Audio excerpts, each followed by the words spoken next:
আজকে public service কমিশনের WBCS preliminary পরীক্ষা হয়ে গেল। খুব ভালো লাগছে যে কিছু ছাত্র তারা আমাকে যোগাযোগ করে জানিয়েছে যে in the light off history ইতিহাসের আলো ইউটিউব চ্যানেলে যে ইতিহাস বিষয়ের ভিডিওগুলো করা হয় সেখানে 18টি প্রশ্নের মধ্যে 14টি প্রশ্ন তারা এই চ্যানেল থেকে পেয়েছে।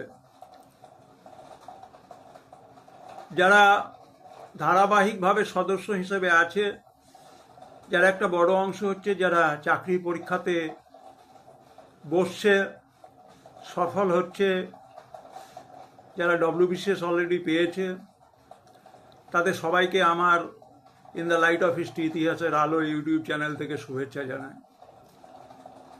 যারা আগামী দিনে পাবে তাদের জন্য অগ্রিম শুভেচ্ছা রইল। শুরু করছি 1992 থেকে 97 সালের অষ্টম পঞ্চবার্ষিকী পরিকল্পনা, এবং এই অষ্টম পঞ্চবার্ষিকী পরিকল্পনা পিভি নরসিমহা রাওয়ের আমলে হয়েছিল।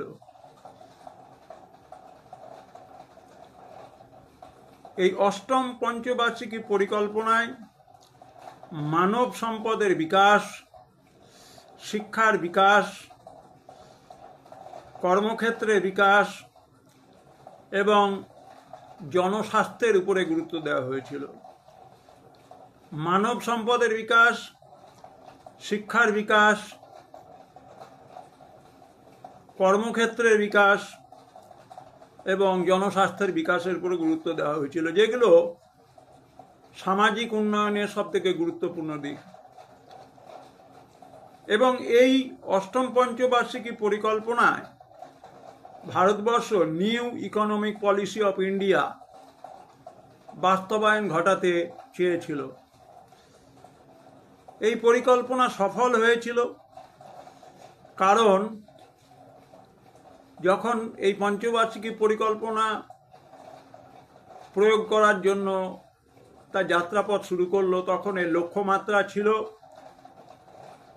5.6, কিন্তু দেখা যায় প্রত্যাশা পার করে দিয়ে অষ্টম পঞ্চবার্ষিকী পরিকল্পনায় এই বিকাশ 6.8% গিয়ে পৌঁছেছে।